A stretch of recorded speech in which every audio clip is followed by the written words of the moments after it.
Hello everyone, I've got two crafts in one today. So we're going to be working on this cute little bunny that I got from Dollar General, and we're going to be working on a soup can and having a little base for this bunny. And first we're going to start with the bunny. So I'm taking some white chalk paint and a little bit of baking powder. I know everyone uses soda, but I only had powder and I figured it would do the job, and it did. So I wanted to get a rough look to the paint because I want it to kind of look like concrete, you know, when you see all those concrete bunnies and vases. So I was just dying to try one. So I did that, let it dry, and then I am grabbing just a gray acrylic paint. This is folk art, and I'm going to brush lightly all over the bunny. I didn't want to get it too heavy of a coat because this is paint and not wax, and I just wasn't for sure how it was going to rub in. But I've been dying to try one of these concrete bunnies, and I'm just really happy with the way it turned out, so I'm going to be doing more tomorrow. So since this is the first bunny I've tried, if I were to do it over, I would maybe try to go with a thicker coat of the gray to make it look more like concrete. But I was wanting to add a little bit of the brown wax in it with it. So I did a lighter coat of the gray and took a damp towel and just rubbed it in. So there's a couple different ways that you can do this, and some people have used plaster, but this method worked really well.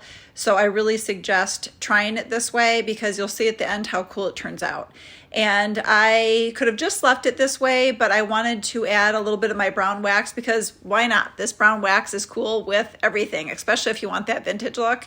So I just used a little bit on the edges and rubbed that in as well. And of course this wax rubs in easier because it's more of a waxy paint. So you might just want to go lighter with the gray and then just kind of work with it. So as long as you have your damp cloth, make sure it's a cloth and not a paper towel because those rough edges will just ruin the paper towel. You could also maybe use a baby wipe as another option, but I always just grab an older towel and put a little bit of water on it and just work with the paint and the wax or whatever I'm using. So this turned out really good, and I did not do the back, but if you're going to be seeing the item, you know, from the back side, then you're going to probably want to paint it all around. So this was about done, and I'm ready for my next step. So once you have that finished, I am going to make this into like a topiary. So I'm going to grab my dowel rods and I'm just going to put a little bit of glue on the back of that bunny and stabilize it. So I'm going to go up as far as I can. I also measured it out with where it's going to go, and it was a perfect length. So I'm going to set that to the side, and now I'm going to start the soup can. So if you guys have watched my videos and you follow my channel, you will see that I've done these soup cans multiple times and I just can't get enough of them. And so I'm just taking a regular size soup can in these Dollar Tree tiles, and I measured it out with a Sharpie and measured the width around it, and then I am just going to glue this on the back. Now some of you have asked before, why don't you just leave that sticky on the back? Well, once you cut into the tile, the sticky comes off. So you kind of have to remove that sticky plastic, and because otherwise it gets in the way of what you're gluing and it doesn't adhere well to what your surface is.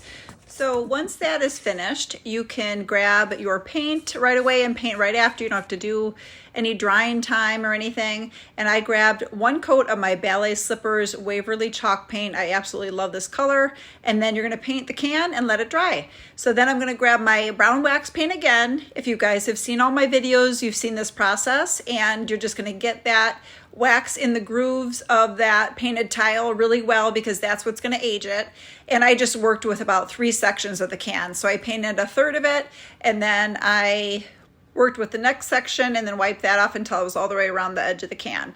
So then I'm going to grab this thinner styrofoam that I got from Dollar Tree. It comes in about a pack of 3, and I've used quite a bit of it. And I'm just going to fill in the soup can, and I'm going to cut just some extra pieces just to fill that in a little bit because the next is going to be my grasses to cover it up. So once you have your styrofoam in, you can grab your bunny and stick it in the middle so it is stable, and then you're going to grab your green grasses. I had these on hand, but I know you can find them a lot of different craft places, but I love this bright green just for spring, and it just matched well with the bunny. So I just thought this was really cute, but it kind of was falling out. So I grabbed some of my little pins, the little greenery pins, and I stuck a few in there to hold it down. You could maybe even use some glue, but I thought the pins worked pretty good. And then these eggs that you saw in another one of my videos came on a strand from Dollar Tree, and they're painted and they're so cute. So I tore that off the twine and I put a little egg down there just to accent the grass. And then I just took a little piece of twine and tied it around his neck just to accent the bunny. And I just want a button, I think, for the middle of him just to accent and add to the bow. And you will see what it looks like all together, and I love the button the way it is and the way it came out. So what do you think? I think it turned out so cute, and you have so many different options of what you can do with it. And like the base could be turquoise, and you can do different bunnies or maybe a chick. And then at the end, I had a little yarn tail, and I decided to add it to him on the side just in case you saw it from the side. So let me know what you think. Hope you loved it, and thanks for watching.